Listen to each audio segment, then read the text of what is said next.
Jadi saya akan memulai hari ini dengan melihat perkembangan perekonomian global nasional yang telah mempengaruhi dan dalam hal ini APBN terus bekerja keras di dalam rangka melakukan mitigasi terhadap situasi yang terus bergejolak dan berkembang.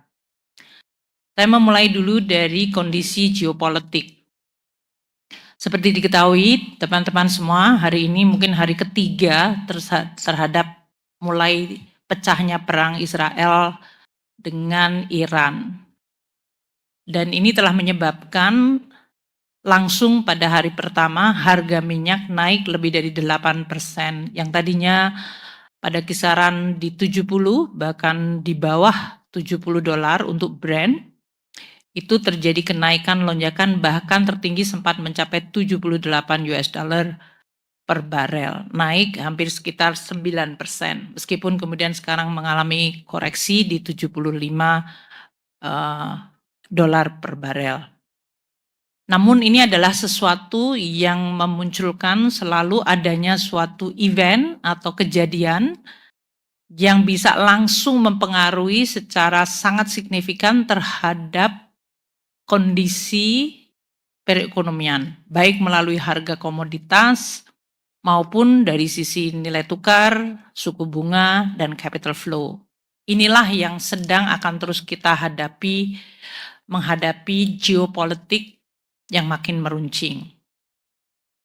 Di sisi lain kita lihat hubungan antara Amerika dengan RRT dari sisi ketegangan perdagangan agak sedikit menurun tensinya dengan adanya inisiatif kedua belah pihak untuk melakukan negosiasi, meskipun sampai hari ini belum tercapai persetujuan, sehingga ini masih menimbulkan ketidakpastian.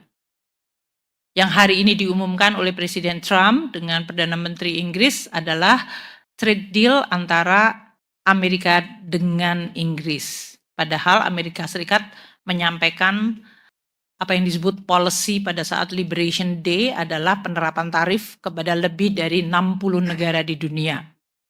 Namun yang baru mengalami atau mendapatkan persetujuan dari sisi kebijakan perdagangan bilateral, baru satu negara yang secara official diumumkan oleh Presiden Trump. Ini yang menimbulkan tentu ketidakpastian karena deadline mengenai 90 hari, yaitu pada bulan Juli nanti, itu sudah makin mendekat.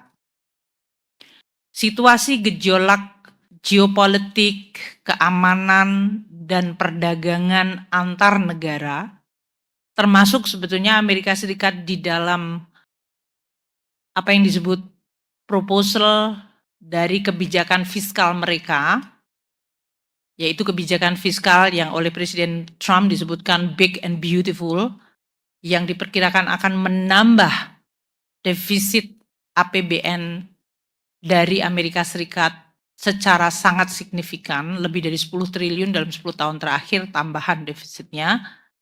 Ini menyebabkan sentimen terhadap kebijakan fiskal dari negara-negara maju, terutama Amerika Serikat, menjadi relatif negatif. Dan ini mempengaruhi nanti persepsi terhadap risiko fiskal, sehingga mempengaruhi yield atau suku bunga yang terjadi di Amerika Serikat dari sisi US Treasury.